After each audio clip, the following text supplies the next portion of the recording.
Excuse me. All right, and I'm back. Like I said, literally right back. Let's get into this.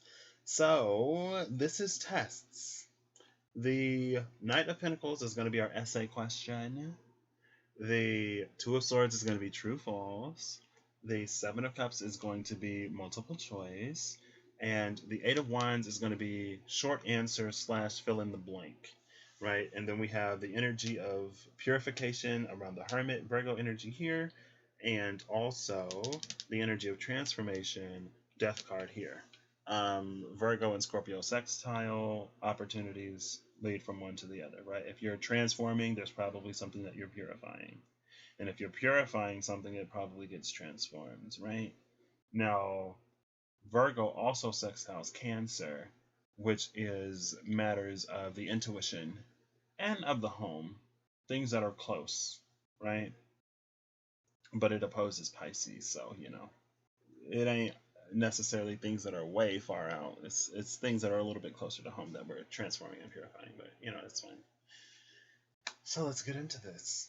I actually want to start multiple choice, true false, short answer, fill in the blank.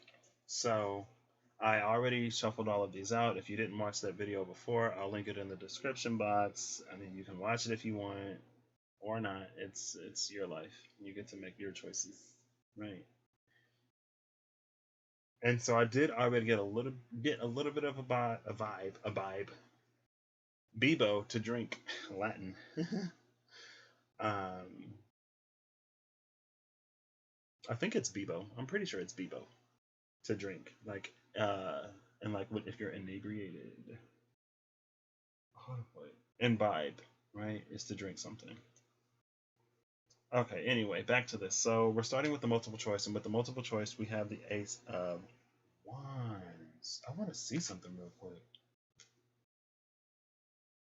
Okay, for some reason I didn't know if I saw rings on this hand or not. So there's no rings on this. But I've never noticed the ribbons on the cloud. Now I do see the pride ribbon. So I might actually read the entry for this to see if they say what it is. And there's a little bit of a third eye in the crown that I've never noticed before. A little bit of some sacred geometry coming off the tip of the sword. And it's a very, very interesting hilt that the sword has. Almost gives me ram head vibes. Almost. It's a little bit of a stretch.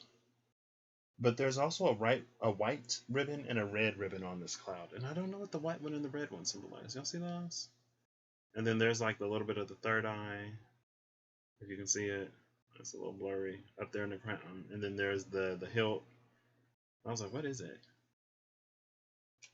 But when I first got this, it felt like eliminating the options that you know are not correct, right? And if you know that something isn't right, then I mean, you still have the choice on whether or not you want to choose that option.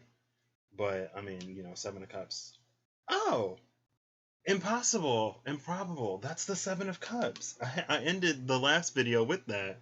The Seven of Cups in this deck is improbable dreams. It's the artist who became successful before the end of her life, and she's not necessarily Van Gogh, who never got to really understand how much his work was appreciated. Somebody asking me for a survey, and they may not like the answer that I have to give them. It's like there are some people, this one person in particular, who is, I was really hoping that I would get to work with somebody else. When I got that opportunity to work with somebody else, I wanted to be like, yes, let's just cut her out of it completely, because she is not helpful. But I don't think that happened, which is fine, because at the end of the day, I'm still going to get where I need to go. But like listening to her, she is not encouraging. She is not supportive. She's supposed to be, supposedly. And she does these things and she says these things that I know are to tear me down. Now, I don't know if she was raised in or around the military, but some people really do have this mentality of, I will tear you down and then build you from the ground up. It reminds me of something else I saw on Twitter the other day. Somebody was like, dudes go after younger females because they're less exposed to the world and they're more innocent, and you can mold them basically. And I'm like, that's not great. But it's like, why do you got to break people down to build them up? Why can't we just like show up as we are? And like, if we want to continue to grow and evolve, like, cool, we can do that. But like, why you got to try to tear me down? To me, it feels very narcissistic, and it's like you end up forming attachments to people because they kind of they try to strip you of everything that you had before them, and they put all of them in you, and then you start to think that you're nothing without them. And it's like, well, what about all of the things that I was before I even met you? And I can't be too trash or whatever that you're still here. So like I said down here, something here don't quite add up. Something here ain't necessarily right. Anyway, why did I go there? Oh, because of the email I just got with the survey. Yeah, she's not really helpful. And then she was like, oh, I've helped so many people, and I'm so this, and everyone's telling me, oh, I'm so great, I'm so amazing. I'm like, I don't see that person. I don't know what you're talking about. I'm glad for them that they had that experience, but that's not the experience that I had. And if you're asking me for a survey, I mean, you picked the opportune time to get the truth out of Patrick, really. Honestly. Maybe in the past, Patrick would have been like, oh, she's not that bad. I was like, no, she is. She is. She's just not my cup of tea. Maybe some people need that. I'm not the type of person. And then she was like, one day she was like, there are these warrior tribes in Africa where they teenagers go out and they don't get to come back until they get their first kill. And it's better for them to get scratched on the face than it is to get scratched on the back, because if they get scratched on the back, then that means that they ran. And I'm like, where are you going with this? And I literally just sit there for so many minutes and just like let her talk, basically. And then after a certain period of time, she actually wants to begin to like do her job and assist me. I'm like, okay, now we can do something. And she doesn't listen. I'm like, there was a lot of frustration there. I thought I had a little bit of a way out, but it's fine. I got to learn the lesson to be more direct, and it's this. Because I would have these opportunities, or I would go to someone who was supposed to assist me, and they would half listen to me and not give me what I was asking for, but I just take it and leave. Instead of being like, oh, actually, I was looking for something else. And since I didn't speak up, even though I did initially come and speak my piece, sometimes you really have to hold that sword a little bit more firmly, right? Because when you're doing a multiple choice exam, or the multiple choice part of it, it's like there are answers that are more correct than other answers, but only one answer is the most correct. I had a professor like that, my microbiology professor, and he would award partial credit, so it wasn't all bad. But it would literally say, choose the answer that is the most correct. I'm like, well, if ain't none of them completely true, then which one is the most true? Hello, excuse me? And he'd be like, if you chose this answer, I gave you a half a point because you were halfway right with your thinking, but you forgot this. I was like, okay, at least you given half points. It was so interesting. I mean, but there are some professors that have these exams, and it's so interesting to me. The world is so weird. There will literally be professors who will feel proud that their classes are so extremely difficult and that their success rates are so low. But it's like, as a teacher, you should be able to understand that people not being able to pass your class, like, it shows more of an inability for you to teach than it does for them to learn. Like, you're supposed to be the teacher, and you're proud that you can't do your job well enough for at least the average number of people to succeed in this class. Like, I've had classes, physics, where a 60% is a B. A B. Like a B, a B. Not a D, not an F, not even a C. It's a B, a 60%. The average on one of the exams was like a 40. I'm like, oh my gosh. But again, it's like, it's this It's like, I don't know. You say you're great, but I'm not seeing it. Maybe I'm not meant to have that experience with you. And like I said, it is to teach me to really stick to my guns and be like, no, like, I don't think you're understanding me. I don't think, like, maybe you misunderstood. This is what I'm looking for. But I never did that before. So it's like, how upset could I really be? Keep this in mind. I'm actually going looking for the Ace of Swords to see if it tells us about that ribbon. That's why I picked up my phone, but I forgot why I picked up my phone. So maybe some of that resonated to you. Maybe you need to really stand your ground, right? Excuse me. Especially if you have a history of like going back to a certain situation or individual, and like, oh, they'll come back, and then like, hey, like it's over, and it's like, oh yeah, you say it's over, but we both know that it isn't really over. But when you're gone for reals and you don't come back, then like, wow, so I guess it really is over. The creative and crafting arts, forging and weaving into being, are mysteries at the very fiber of the LGBTQ plus spirit. This is the Pride Tarot heavy LGBTQ plus themes. If you don't like it, leave. I don't really care. In the Ace of Swords, we look beyond the qualities of skin color or gender and focus instead on grander visions. Crowning the Ace of Swords, Da Vinci's Vitruvian Man reminds us of the rich LGBTQ plus history that has taught us to look at the way the world works through new eyes. Look at the way the world works through new eyes. Interesting. I might keep reading these, honestly. In our current age, we are redefining our culture's gender norms. Below the sword runs an A machine, the mathematical construct created by gay computer scientist Alan Turing aided the theory of computation, propelling technology into our futures. Heavy Aquarian energy right there.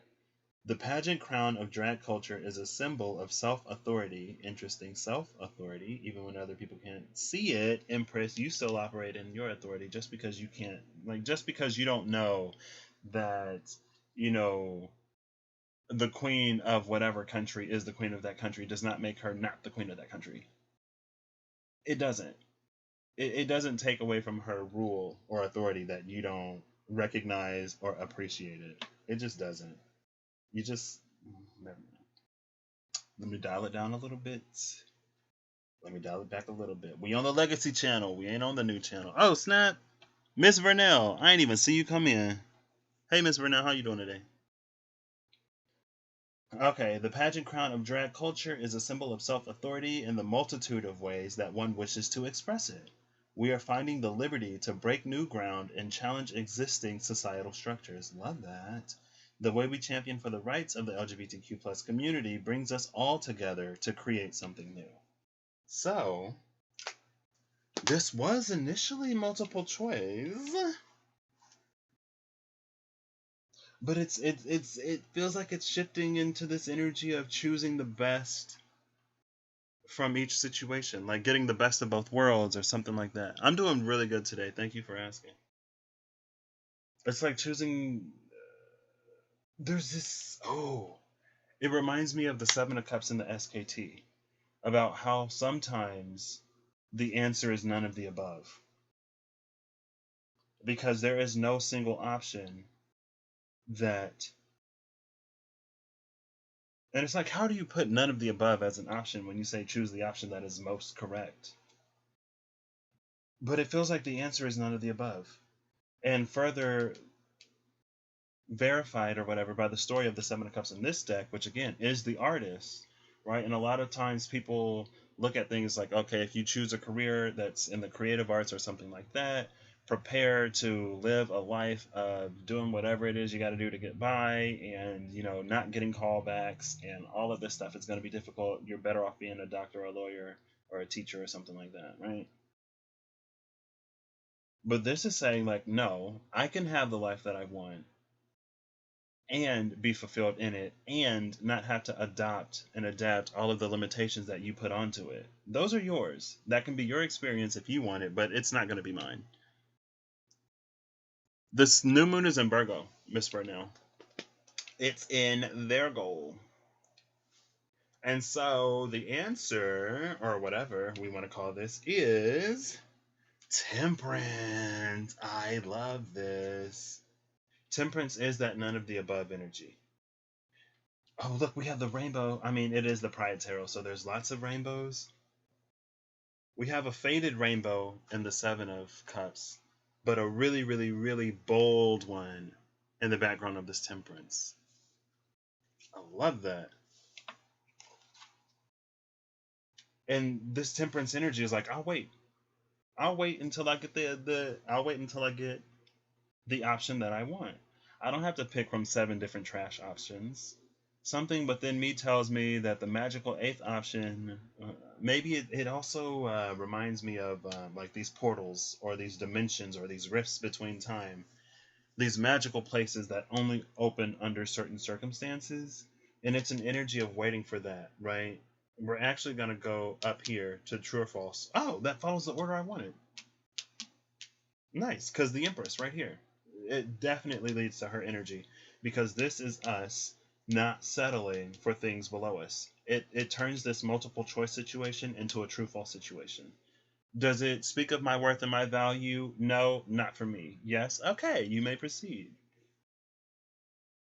And there's also a lot of healing that goes into this. And like that's kind of sort of implied by the Ace of Swords. New information, new understanding, new revelations. Wow, I love this energy. I'm such a huge fan.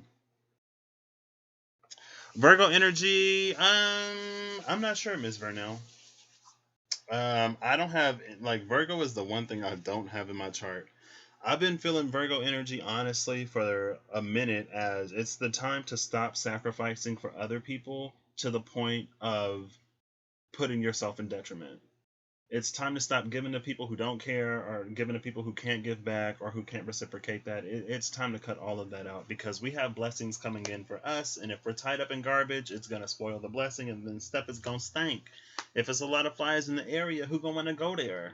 Right? It's time to clean all that out. That's what I've personally been feeling for Virgo energy. It's time for Virgo energy to support itself as much as it supports other people.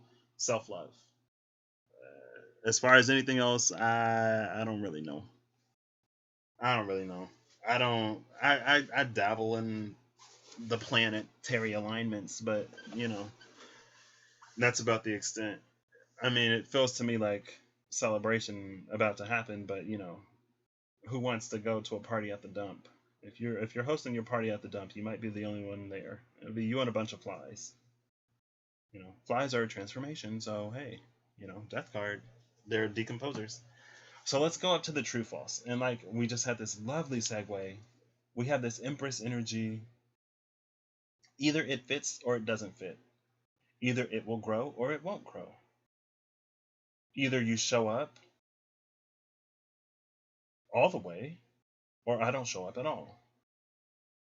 And your inability to see me and my worth and my value has no impact on me at all.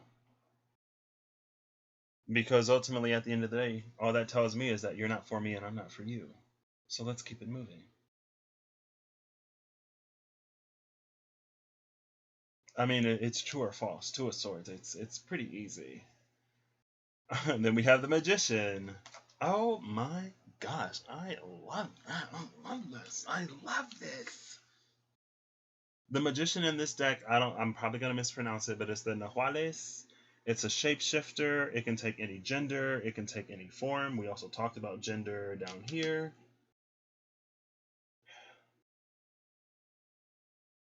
It's like the epitome of mutable energy. And it is, Mercury ruled, and Mercury rules both Virgo and Libra.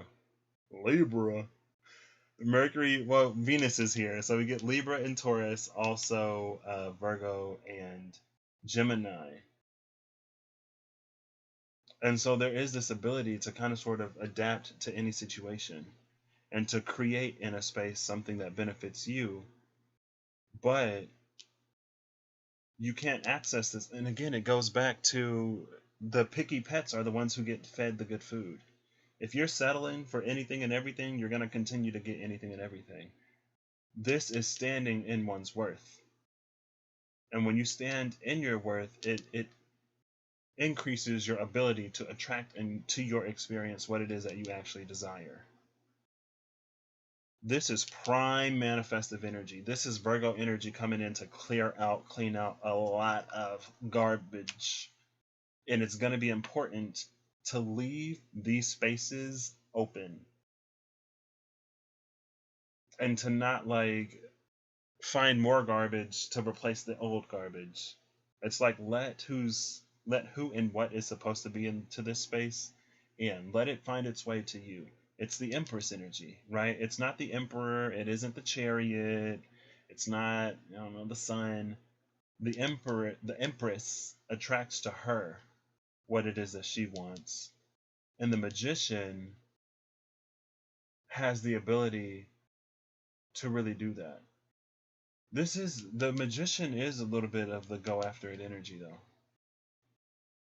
But maybe this comes later. It's like after you've mastered allowing the good to come to you, then you can move out. It's almost a little bit of a learning curve because if you didn't go through this energy first, you would start attracting a whole bunch of stuff that you don't actually want. So it's a furthering of that ability. But it comes from you standing still. I actually want to read the Two of Swords in the book for this one. Hey, I just read the Ace of Swords.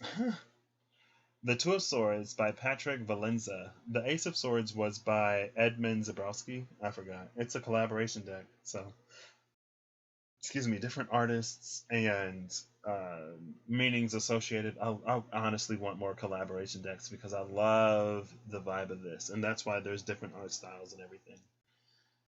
So, a mighty two-headed swordsman stands motionless in the castle courtyard, resembling an unbreakable stone statue. The internal conflict he has waged against himself has resulted in stalemate, with neither the light nor the dark side of his body being able to overpower the will of the other. The matching tattoos on the swordsman's shoulders show that both his dark and light sides have similar aspirations. In order for the swordsman to realize his true potential, he must stop being his own worst enemy and unite his warring halves into a single force. Mars retrograde. Sorry, not Mercury, Mars retrograde. In order for the swordsman to realize his true potential, I guess I'm reading this again, he must stop being his own worst enemy and unite his warring halves into a single force. The Two of Swords could represent an area in your life that has reached an impasse. Your advancement is being blocked by what seems to be an immovable obstacle. The harder you push, the harder it pushes back. Stop trying to fight what is. The only way to reconcile the two sides is by being honest and accepting of your true feelings.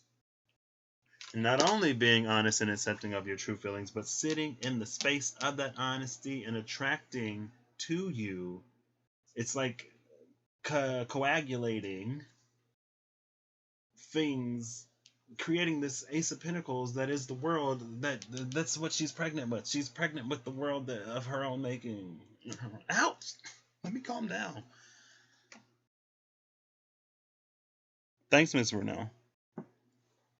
So I'm loving this. I am loving this. Call me a you know. Let me stop. I'm really, really, really liking this. Like I'm enjoying this immensely, and it feels like the energy. Honestly, it's feeling like Libra season, or it's feeling like what I was feeling for Libra season. And the Ace of Swords is here, which is Libra. It's the autumn. It's the autumnal equinox. Ace of Swords, and it's the beginning. That's where we started. Everything. It's like Virgo season is tying up loose ends. And it's us learning. We have 5 degrees left of Virgo, which is roughly 5 days until we enter Libra season. Roughly. Yeah, Libra season 22nd, I believe. It's like 5 days to wrap it up, because by Libra season, Libra, Empress, we need to be sitting in that space of these self-honoring choices and situations that we choose to engage with. Right? It's like we have to honor our own authority, and we have to respect ourselves to really get to the space where other people can respect us.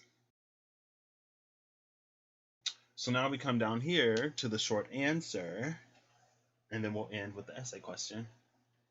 I mean, I guess you can approach the test any way you want to. You ain't gotta, you can do whichever section first. Oh, the Page of Cups. So we have the Page of Cups here.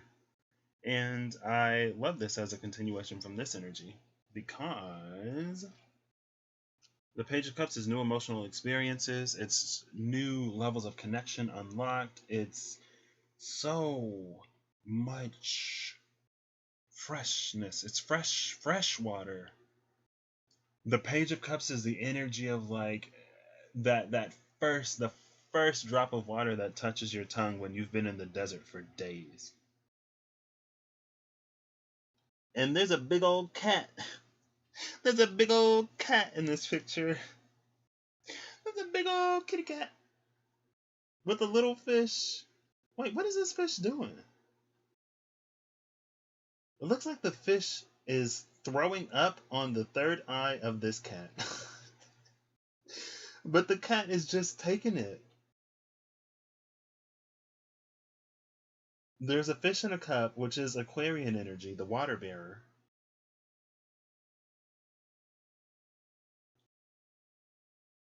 The cat is wearing a robe with these like white or pink tulips, I think. I might actually read this. Yeah, it's like this. It's throwing up on the third eye of this cat right now. I mean, if we want to talk about the age of Pisces, all right, that's like the age of Pisces is last stand, and this cat is like, you know what? I could eat you. I eat fish, but I'm gonna just throw you back in the water. You can leave my cup now, sir. You can leave the cup. You can spout whatever, say whatever you want. And I felt this energy a while ago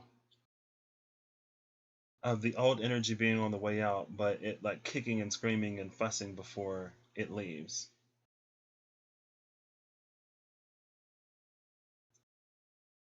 But maybe in the past,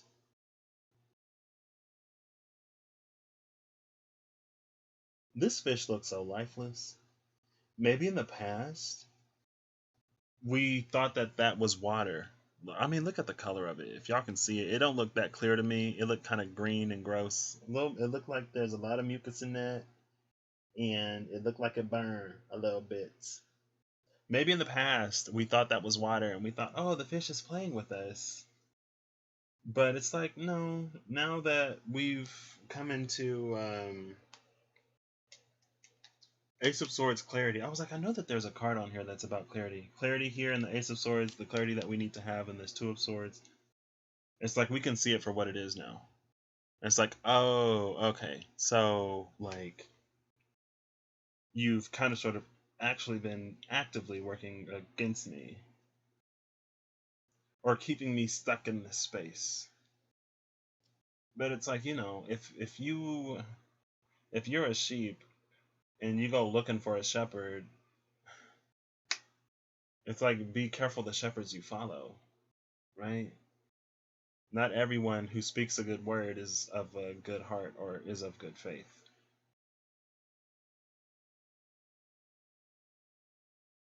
And there's this really grubby hierophant energy that's like it only cares about building its congregation, or it cares more about building its congregation than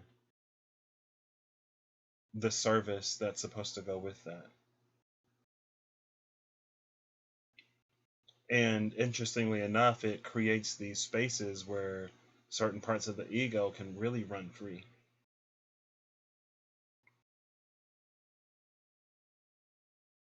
So ultimately, when it comes to the short answer, it feels like it's about choosing the option that we didn't take before. Something about this seems counterintuitive. Yeah, I like that. Something about this seems counterintuitive.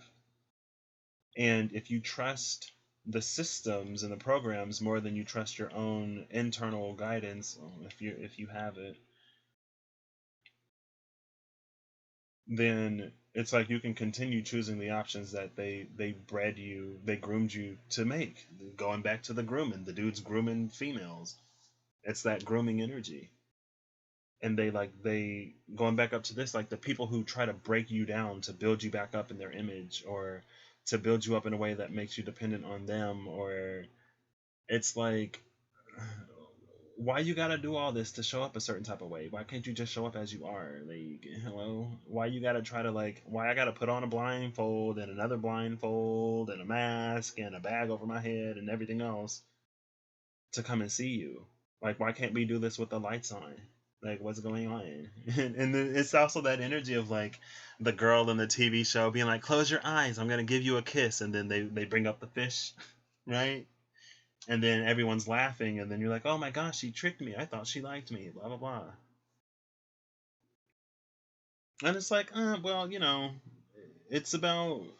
I feel like there's a fine line between birthing the world that you wish to live in and going through life with rose tinted glasses. Wishful thinking and confirmation bias. There's a fine line there.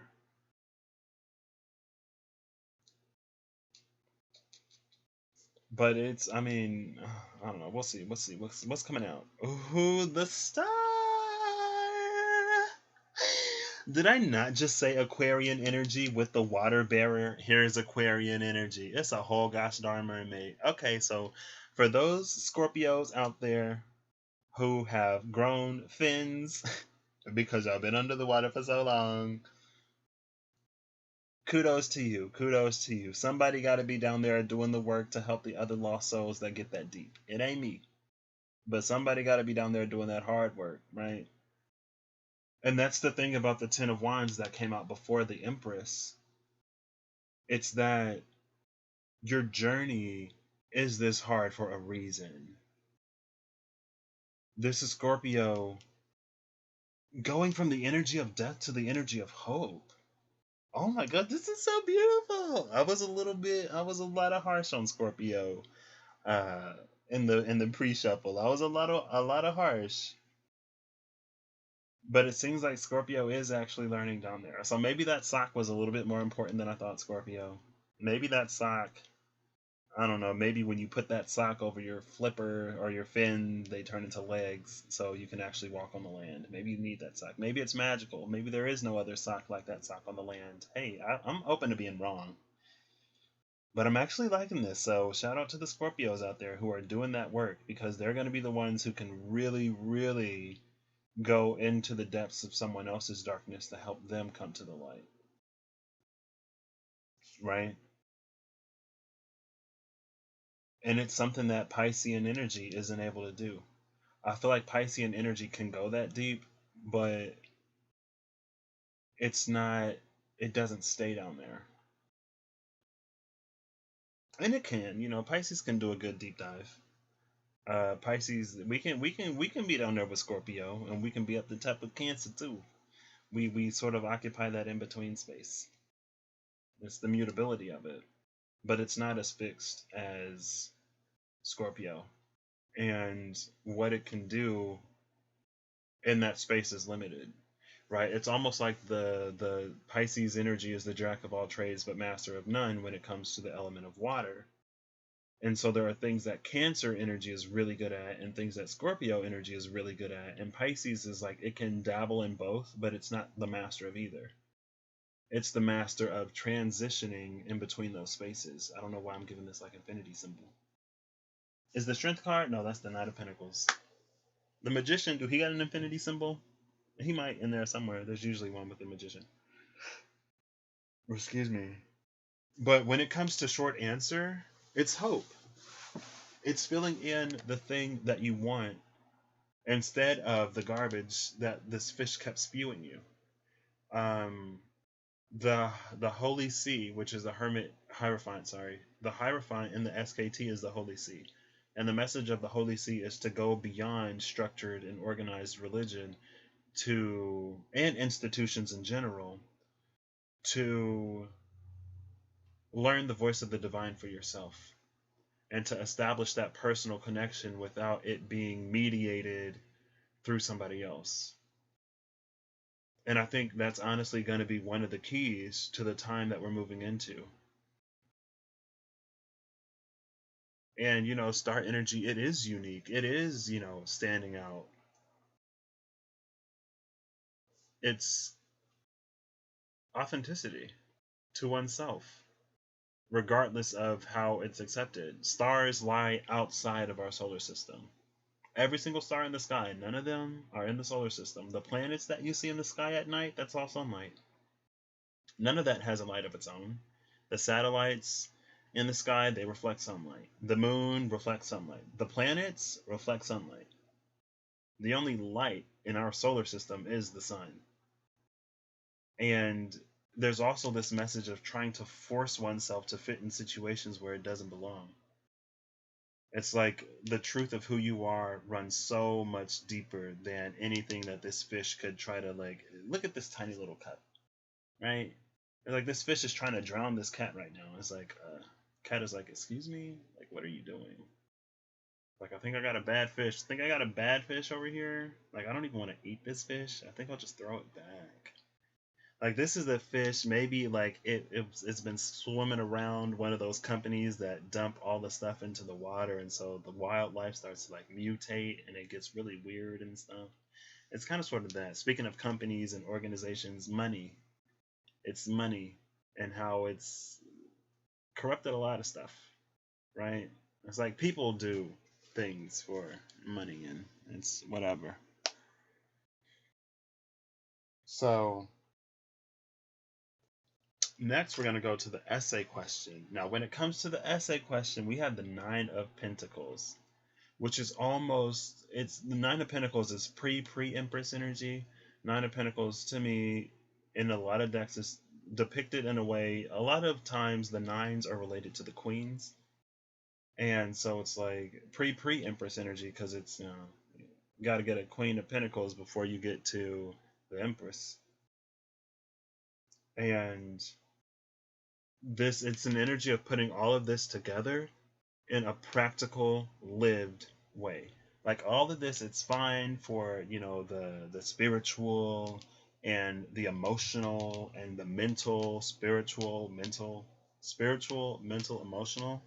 This is actually putting it into play. This is the essay question. This is where you take everything that you've learned and you formulate a complete response. Not just multiple choice, not just fill in the blank, not just true or false. If I really thought about it, maybe I should have started with true or false first and then multiple choice, because this is like more options.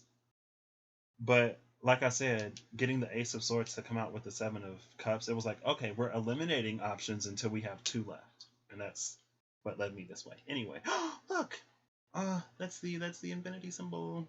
I think I did it this way for this energy, but now it's like this. I mean, it is what it is, right? It doesn't matter where you start or where you end. What's important is the journey and the path in between. So here we're putting everything together in a very practical, physical way. This is how we live. This is how we show up in the world. This is us embodying the energy and the frequency before it shows up, that really anchors it in, magnetizes it, draws it into these spaces. And I love this. I didn't read any of these cards. That's fine. Oh, and we're coming out with the Five of Wands. I'm probably going to read the Five of Wands. The Five of Wands, the first thing I'm getting is black and white.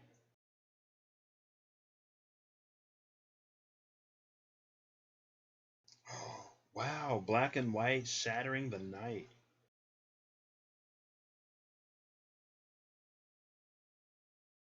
Looking at this Five of Wands, silence equals death. Upwards pointing triangle.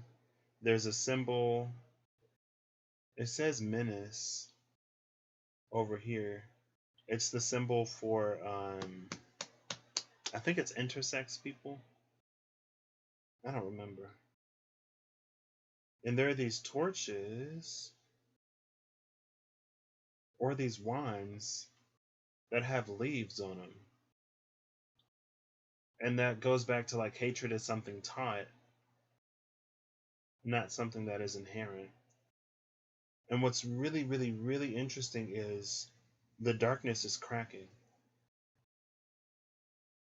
I haven't gotten the Five of Wands super often in this deck, so I've never really fully had a chance to realize it, but the darkness is cracking. You see that? All those fissures in the dark and how it's given way to the light? Oh wow. Well, what a essay response. What a let me break this down to you. Type of energy.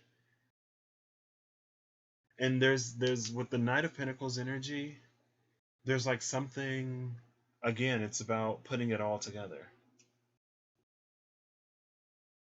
And then I do love this coming after this, like this third eye with the healing from the star, and like seeing clearly now what this energy actually kind of sort of is about.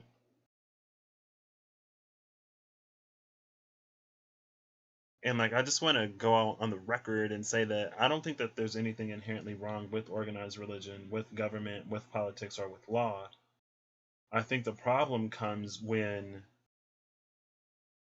we don't tap into the truth of that love within our hearts, and when we don't live out of that, because it's like, how is God love, but all of this hatred is also like justified by God? It's like, and it takes me back, I was thinking about it earlier, I've played Dante's Inferno before. I never read the Divine Comedy or whatever it is, but I played the first game. And like Dante was in the Crusades, and the Pope or whoever was like, if you go over there and kill them, all of your sins will be annulled and you'll get into heaven. And then Dante goes to hell. And they're like, did you really think that killing people and taking their bodies would get you into heaven? Like, in what world does that make sense? Did you really think that that was the way? It's like, no, come on now.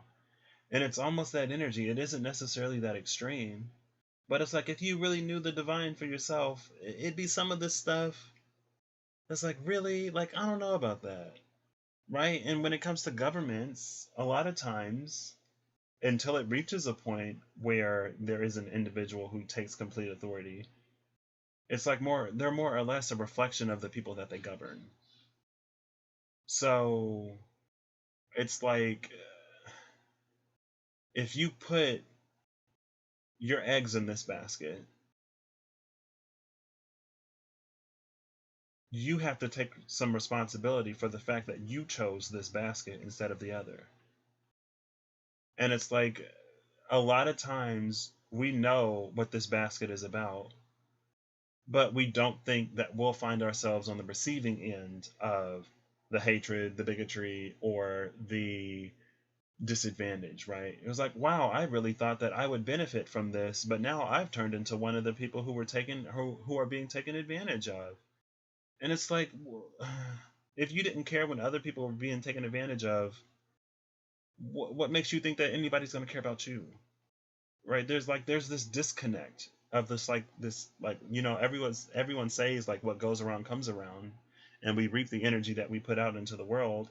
And so you're putting out this energy that thrives off of the hurt, pain, misery, misfortune, and suppression of others. So when you find yourself also being suppressed or on the side of that misfortune, it's like, who's supposed to care? You didn't put any care out there to reap back. It's like, it's this gross deferment of ethical and moral whatever to systems and institutions and structures that leave the individuals without a voice. That's why that's why, pastors, preachers, government leaders, politicians, they have the voices of hundreds or thousands, because hundreds and thousands give their voices to those people. But with the birth of this Aquarian energy and this, it's about reclaiming our own voice. Here, Five of Swords with the Death card, especially in this deck, where the victim finally stands up to the bully and is like, you know what, I'm not going to take this anymore. I'm not going to take this anymore. This is about us reclaiming our own voices and no longer continuing to give it to people who don't actually get us there. Anyway, I'm going to read the Five of Wands. I don't know, in my mind, I'm like, it's not that complicated. I don't really have to go this deep. Five of Wands, so we are breaking sword tradition. Five of Wands by Liz Blackbird. A group of protesters holding signs are confronted by police wielding batons. Oof. This deck I got this a few months ago, but that's not a new story. Excuse me. Throughout history, individuals whose sexuality or gender expression didn't conform to society's norms have met with hostility and violence. These altercations are tragic, but they can also be sources of progress. Riots resisting unjust police treatment at the Stonewall Inn in 1969 led activists to organize the march that became the first Pride event, and civil disobedience by ACT UP in the 80s forced the world to take the AIDS crisis seriously. But conflicts can arise within communities too. Queer and trans people of color have protested police presence at Pride, bringing them into conflict with parade organizers. This card indicates discord, conflict, and clashes between opposing forces. Disharmony and lack of unity can be stressful, but they often precede important change. Look within to determine if the fight is worth it and make sure you're on the right side. We also went to the moon in 1969, which is interesting. So, first Pride Parade, and we go to the moon. And there was the Ten of Swords that had the moon on it. And that came out between, it was the World, Judgment, and the Ten of Swords. And it's like for all of the progress that we make technologically, we haven't really made that much societally. And it creates this tension in the polarity of technological advancement and technology and the human experience. And it's like, we're only as strong as our weakest link type of energy. Or you're only as successful as your least successful unit. But a lot of times we sweep stuff like that under the rug. But it does feel like the answer isn't necessarily to give in to this conflict. It is to realize that Earth is a very material element. Earth doesn't change like water or air or fire. When Earth changes, it leads to earthquakes. It leads to seasons turning. And when seasons change, sometimes things die. Sometimes things grow. And I don't necessarily agree that things have to always be so violent to actually change. But who is willingly giving up their positions of power and authority? Who is willingly welcoming people to the table? Who is willingly having those conversations and discussions?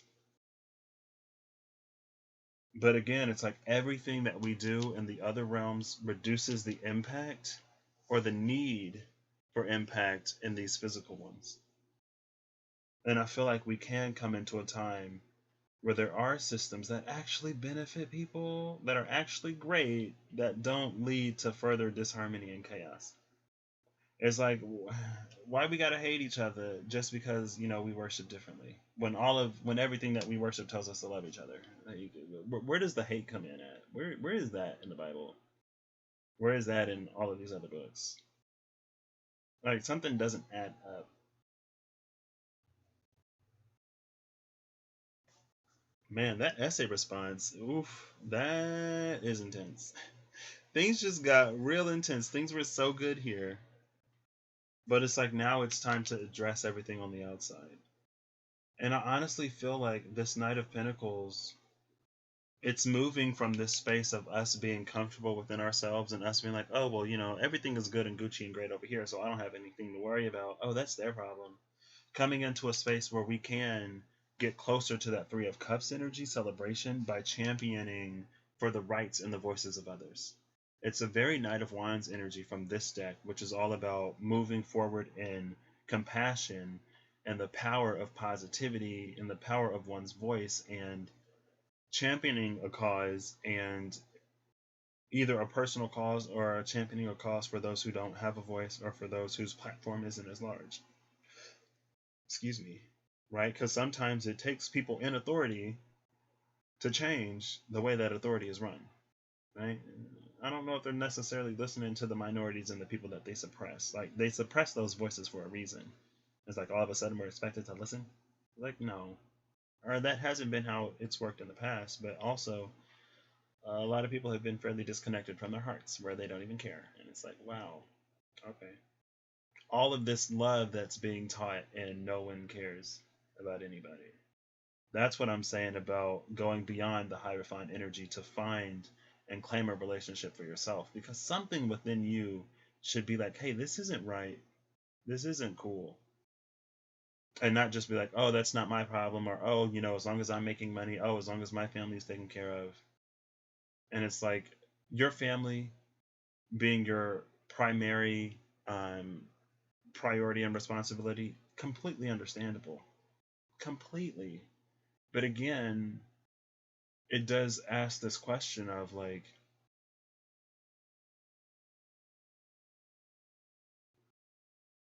is the current system of power really ready to give way to a system that fundamentally opposes it? It's like everything was kind of sort of structured, and it's so weird. We see it through the world.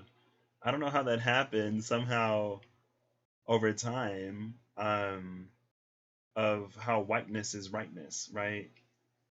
And like I've talked about it before, like they've had geishas for a while, but like people are like bleaching their skin all over the world to get closer to whiteness. Lighter skin or more Eurocentric features are seen as more beautiful all over the world. And it's like, you in Africa, why are you bleaching your skin? Hello? How did that become the standard of beauty all the way over there where nobody looks like that? Or not a lot of people look like that at the very least. It's like, how did things get this drastic? High refined energy knows what it's doing, and it will be the master of that energy and then give you footnotes and cliff notes and incomplete information. Because ultimately, at the end of the day, that energy doesn't benefit from you coming into the truth of who you are, and that energy doesn't benefit from you being a sovereign, fully autonomous individual. It would lose a sheep, and it doesn't care about its sheep, but it cares about the size of its flock. It doesn't care about the sheep as individuals, right? And it reminds me of the story where Jesus went after one of the sheep, and I think it was Jesus, maybe it was somebody else. Somebody in the Bible went after one of the. I'm pretty sure it was Jesus. There was like one of the sheep that was missing from the flock, and Jesus went looking for that sheep. And I'll just pull it up because I don't want to misconstrue the story. Because that's an energy that cares not only for the flock as a whole, but for each individual within that flock. I don't know why sneakers popped up. Hello.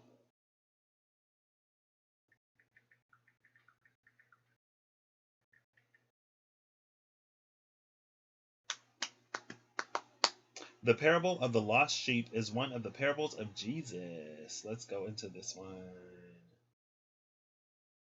Gospels of Matthew and Luke. It is about a shepherd who leaves his flock of 99 sheep in order to find the one which is lost. It is the first member of a trilogy about redemption that Jesus tells after the Pharisees and religious leaders accuse him of welcoming and eating with sinners. The two parables that follow in Luke's Gospel are those of the lost coin and the prodigal son. The parable of the Good Shepherd, pericope, found in, or pericope, I don't know, a pericope, found in John 10:1 through 21, derives from it Matthew. Let's see, the narrative. Here we go. In the Gospel of Luke, the parable is as follows. He told them this parable: which of you men, if you had 100 sheep and lost one of them, wouldn't leave the 99 in the wilderness and go after the one that was lost until he found it? When he has found it, he carries it on his shoulders, rejoicing. When he comes home, he calls together his friends, his family, and his neighbors, saying to them, rejoice with me, for I have found my sheep which was lost. I tell you that even so there will be more joy in heaven over one sinner who repents than over 99 righteous people who need no repentance. Oh, yeah, I really knew the last part of that. But again, there's this like, oh, I don't need to go all the way into it. It's just that energy. It's just that energy. of needing to care for those who are on the outside and those who are lost. And then here we go. I just talked about Scorpio energy. So there is the tie from this energy into this energy. Okay. It took a really long time to get there. But with that Scorpio energy that learns to rescue itself from the darkness, it can then go into the darkness and help rescue other people. It can be the light in the space where there is no light because it knows how to be the light in a space where there is no light. It knows how to go from a star to a moon to a sun in terms of brightness, and it can apply what is necessary for that depth, right? It's like the darker you go, the less light there is naturally. Now, it isn't to put oneself at a position to be lost to the darkness. You got to heal yourself first, and you got to come into all of what you're coming to first before you can go all the way down. Now, there will be people that you can lead along the way, sure, but I wouldn't go too far down before you really come into who you are, because what'll happen is you'll end up just lost down there with them because they have too many things that they're holding on to, and it's like if they're not following you to the surface, sometimes you got to learn how to let it go. So now we come down to the space of purification, and it's the Six of Pentacles. Oops. You give what you get. You get what you give, and then you'll get more of it. You get what you give, and then you get more of it. Yeah, you get what you give, and you get more of it. Six of Pentacles. It's a time for us to clean up the way that we show up in the world. More Pentacles energy. And it's leading us to the Eight of Swords. But this is what's being purified, right? So maybe both of these are being purified more so than one leading into the other. But what does the Eight of Swords? On a higher aspect, the Eight of Swords can talk about maintaining a space mentally, even though it hasn't yet showed up physically. It's all in your mind. The Eight of Swords is it's all in your mind. Peace can be in the mind. Harmony can be in the mind. Resolution can be in the mind. It doesn't necessarily have to be bad. And in the space of purification, it is learning to take the stings out of things that need not sting. It's like one of the I Chings is like you're being oppressed by something that is not oppressive. But because it turns into this boogeyman in your mind, it's a lot scarier than it actually is. And it holds more power over you than it actually does. And that's because you give your power to it. So the Hermit energy is asking us to be mindful of what and who we give our power to.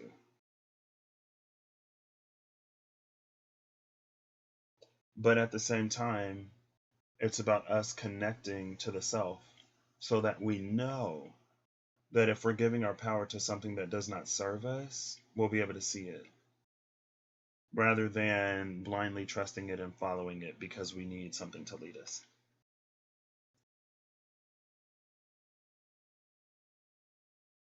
It's about experiencing that connection for oneself.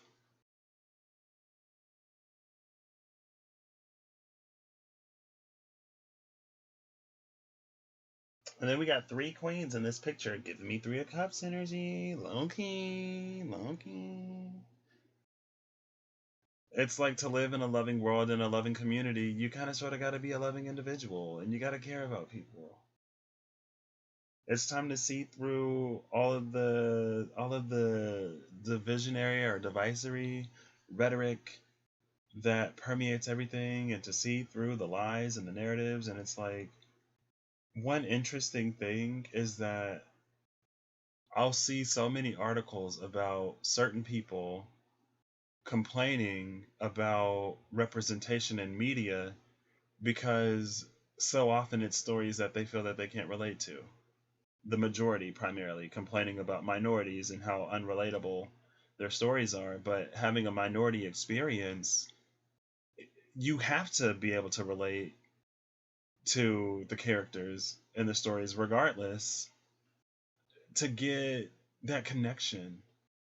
And it makes it easier to come into energies of empathy and understanding of differences because your stories aren't being told. So you have to find yourself in other stories.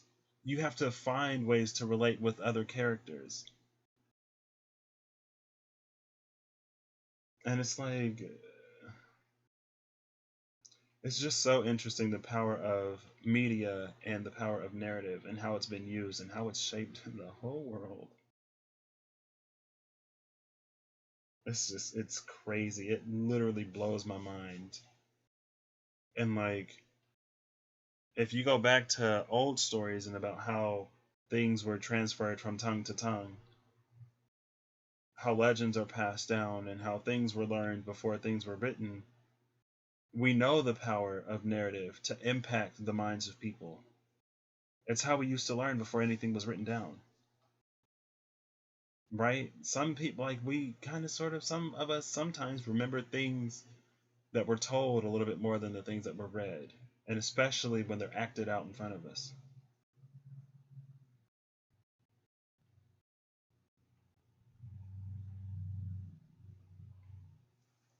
But that all needs to be purified. What's being transformed is first us coming out of this victim mentality. It's claiming our power. It's going beyond the gates of the Hierophant to learn the voice of the divine for ourselves. And when we do that for ourselves, we become, I don't know, talking sheep. We become that questioning sheep. We're that one sheep that's like, oh no, I'm not lost. Oh, I'm not lost. I just, I saw through the BS and I realized that, while it isn't necessarily my job to go in and convince the rest of the sheep in your flock, your message no longer sits with me, shepherd, so I am off to find my own. And then that sheep becomes the shepherd of his own life, right? And that's when one individual has the voice of 1,000, standing in his or her or their authenticity and truth, and not an authenticity and truth that was forced upon them, that makes it drowns out their individual voice and adds it to the collective of the body that leads it. And then we're coming over to this King of Cups, and I love this because in the pre-shuffle, the King of Cups came out after the Moon and after the Devil. This was the Scorpio. This was the stuck Scorpio at the bottom of the ocean, because the Devil and the Moon made his mind stormy. And because the mind was stormy, it was impossible for him to get any peace. And when you're so deep and down in the Scorpio waters, it's like you don't even know what's happening at the surface because you're so far removed from it. I love this. I love this. Coming out under the star. It's being transformed. It's being transformed. And again, it comes from having agency over oneself and standing up for oneself and fighting for oneself and holding on to one's truth regardless of what other people will say. Like, let these shadows whisper. Let these shadows talk. They will say what they will, but whatever they say will not affect me or you, and it will not shade the light. It will not dim the truth that it is that you know. And when you stand in that truth, it brings calmness and it brings peace and it brings serenity to the mind. Oh my gosh, I love that. Here's calmness, peace, and serenity being brought to the mind. Here's that Eight of Swords. Purification, transformation. They're interconnected. One leads to the other, and the other leads to the one. It's this dance that they play. And I love it. I love it. I've been live for like 2 hours between the post and the pre-shuffle. I got stuff to do, so that's what I got for y'all today. It's very interesting, the messages that came out today. I feel like personally I am going to get the final message. Oh, I didn't get any oracle cards. That's fine. I don't need it. But I feel like, I mean, that's what Virgo does. It cleans stuff up. Cleans stuff out. It's like an enema. The whole world is getting an enema. And we took one too many, and now we can't stay off the toilet. We took one. We didn't think it was working. We didn't read the box. And the box says it takes a few hours to kick in. And so we didn't think it was working, so we took another one, and it still wasn't working because only 1 hour had passed, and so we took a third one, and it's like, oh, okay, well, now we can't stop because we didn't read the instructions. And we basically might as well just live on the toilet for a day or two because lots and lots and lots of stuff is being cleared up and cleared out. But it's making room for everything that it is that, we actually want in this experience. Not only for ourselves, but for the world we live in. It's like so many people wish for world peace, but are so opposed to what needs to happen for that to be true, right? In order for world peace to be a reality, the um, the denigration and the oh discrimination against certain individuals and people like that has to stop in order for world peace to be a thing, right? If we're ending world hunger, it's like, hey, you might not have, bags and bags and bags full of leftovers that you're not eating that goes in the dump, right? Maybe some of that food will go to somebody who doesn't have any so that they can eat. It's like sometimes I feel like we think about leveling the playing field, but then we don't realize that to make the playing field level and even and fair, we have to sacrifice the advantage that we have over other people. And it's not sacrificing everything that you have. It's not you all of a sudden like you're gonna have to be poor. It's like, no, this unfair advantage that you have, we're gonna take that away because we're leveling everything out. It's like, how do you wish for fairness? How do you wish for fairness, but you want to keep your advantage at the same time? Like, if you're at an advantage, it's not fair. I don't know. But also, we within our own communities, like the Five of Wands pointed out, we have to have peace, right? It's like it happens on the collective scale, it happens on the global scale, it happens on the national scale, it happens on the inter-community scale, it happens within the home, and it happens within the self. Bottom of the deck is that Queen of Pennies. I told you I've been seeing her a lot lately. Or maybe that was the last video I said I've been seeing her a lot lately. Bottom of the deck is the Queen of Pentacles, and I'm going to read her entry. The card that came out is the Seven of Pentacles, and I'm going to read this entry as well. And I'm going to do the I Ching for the Seven of Pentacles and the Queen of Pentacles because I feel like it. So, let's get into this, shall we? I love this. It really is cleaning everything out. It's like it's the enema that cleans out the system. We're on a detox right now. And sometimes detoxes look ugly, right? Sometimes you take a little bit more trips to the restroom than you thought you would. But you're cleaning the system out in preparation for whatever's coming. Like we're having a colonoscopy or something like that, right? There's something else I wanted to say, but I forgot. It's fine. Queen of Pentacles by Hannah Fafana. That's her name, Hannah Fafana. It's on there. Okay? Keywords here are resourceful, grounded, motherly, home-centered, earthly, and traditional. The Queen is shown in front of a bright... Oh, hold it. There we go. The Queen is shown in front of a bright golden circle representing material wealth, and the colorful floral clothing shows connection to nature and abundance. The pose and facial expression is both tender and confident at the same time, showing the delicate balance that this archetype has truly mastered. The Queen of Pentacles is a nurturing figure who provides for loved ones both financially and through kind, meaningful gestures. Finding a healthy balance between home and work life can be challenging, but this Queen reminds us that by staying grounded and focused, it is possible to maintain a loving home environment while making a living. I chose to create artwork for the Queen of Pentacles because I really wanted to show how this traditionally feminine role can truly be filled by anyone who identifies this way. This is saying we all got feminine energy, we all got access to Empress energy. Sometimes we gotta be empresses. Sometimes we gotta be empress. You gotta have access to both. You don't have to have access to both, and you don't have to fully embody both. But it's that balance, right? That I talked about in the card. It's that balance. Balance is the key. Temperance was the answer to multiple choice. Temperance was the first answer that we unveiled and revealed.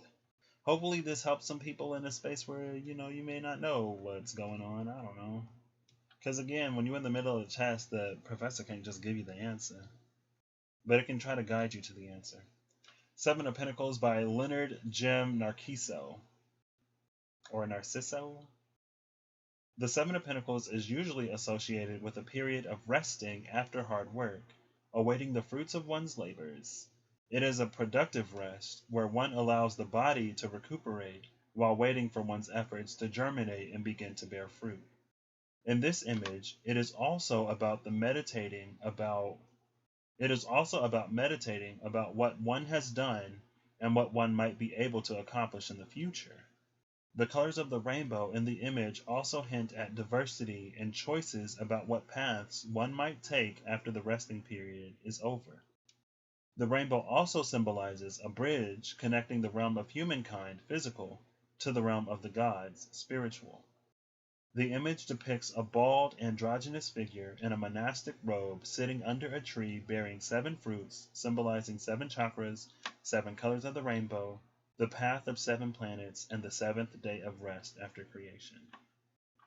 And I love that we have an androgynous figure in this card and also a more androgynous figure in this card, right? It's not gender specific, is what they wanted to emphasize, right? Just because you're caring and thoughtful and compassionate doesn't make anyone any less masculine. That's that toxic masculinity garbage. That's like, oh, you care? Oh, you have feelings? Oh, you're expressing emotion? Oh, you're weak. You're a sissy.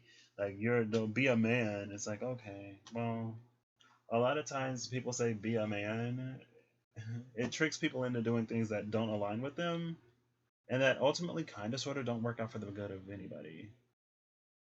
It's like, okay, well, if you are a man, you are a man, and you don't need anyone else's definition of a man to define you or the type of man that you are. You can define the man that you are, and you can be the man that you want to be. If you're a woman, excuse me, and you know that you're a woman, you can be all of that woman. You ain't got to be what society wants you to be, right? And that goes for people who are transgender as well. Now, when you're intersex or neither, then things get a little complicated. But instead of a man or a woman, you just be the person that you are. Let's take gender out of it completely. You can be the person that you are. You don't need external labels to fit in or to do this and to do that. You don't need a book to follow or a script to read off of. You can create your own path. And you can move forward with your own connection to the divine and your own unique expression of that divinity. Because when you're operating within, that unique expression, then hey, you get to bring to the world something that probably no one else will. Right? It's like why you were created to be you and not somebody else. So let's ditch the labels. Let's ditch the books. Let's come into our hearts more fully. Let's come into our minds more fully. And really connect with all that we're supposed to be connecting with anyway. Right? It's like some people are so attached to certain pastors or preachers or leaders when it comes to faith or spirituality. And I understand that because, when we care about people, we care about people, but we shouldn't be depending on anyone outside of us for our connection to the divine. Like, that's something that we should have within ourselves. And there can be mentors that we have along the way, but at a certain point, it's like to go from an apprentice to a master of your own making, you have to develop your own style. You have to develop your own relationship. To proceed further, it's like you got to go within. Continuing to seek outside of yourself will just be more building on things and from things that it's like forcing things to fit. And a lot of people do that. I've talked about before how, like, when I got started in this, I knew that tarot, oracle cards, dice, like divination, that's the only thing that I'm getting into. That's the only thing that sit right in my spirit. All of the other rituals and stuff like that, I don't necessarily feel a certain type of way about it. I just know that it's not for me, right? And I believe that there are ways to do it properly, and I believe that there are also ways that a lot of people use those things to shortcut certain things, and when they shortcut certain things, they actually end up putting themselves at a disadvantage, and they make themselves prey and susceptible to energies that will come in and offer you everything that you want for a price that's a lot higher than you actually want to pay, But they don't tell you about the price up front. You find out about the price later. And it's like, oh, you thought this was free? Like nothing in life is free. You should know that. The divine puts you in a space to do the work up front so you can get it yourself. It's not as quick, it's not as easy, it's probably a lot more difficult, and it requires work that a lot of people probably don't want to do. And again, not saying that other things are inherently bad or whatever, but it's like if you're looking for a shortcut, you're looking for a shortcut either way. You can align with the divine and still be looking for shortcuts.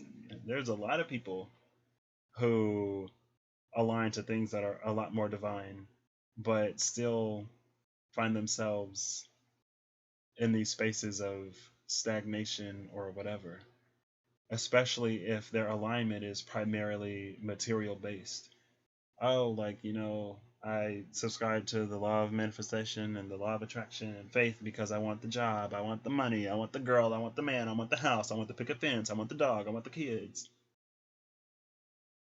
And it's like, okay, but like, at what point do we have that connection for the sake of having that connection? More so than just, I don't know, using it. It's something else to use. It's another tool in the toolkit. Right? I don't know. It's time to seek something deeper, honestly. And in a space where we are finding ourselves wanting for so much, it's gonna require more. And it has been requiring more. And things have been really, really hard for a lot of people. You know? I don't know. I don't know. I hope something in this is useful to somebody out there. You know, maybe it ain't, but hey, this is all I can do for people. And I'm satisfied with that because I can't live anyone else's life or make anyone else's choices. All I can do is provide a perspective and an opinion and the truth that's given to me. So I hope you'll have a good whatever whenever you see this. If you didn't check out the pre-shuffle, I recorded it before this. After these are published, I'll link them up. So probably like tomorrow. When I change the thumbnails. Or I could just, I don't know, screenshot. Nah, I'll do it tomorrow. I'll do it after it's published. So I hope y'all have a good whatever whenever you see this. I hope you're acting in alignment to make the good better, the better great, the great fantastic, and the fantastic miraculous. Because you have it within you to do that. Is it going to be easy? Probably not. Is it going to require you to let go of fears and worries and anxieties and these negative thought patterns and habits and to release the grasp of the past onto the future that forces the future to be everything that you've already experienced? Probably. You're probably going to have to sacrifice and give up a lot of that stuff. And, when you're entering the unknown, sometimes you just got to be a little brave, you got to be a little bold, and you got to trust. Trust that your work will bear fruit, and trust that the divine ain't just having you out here doing all of this for no reason. But sometimes you have to be a little bit more choosy. Sometimes you have to be a little bit more selective. Sometimes you have to be patient, and you got to pass up on things that aren't actually for you to begin to claim the things that are. Right? So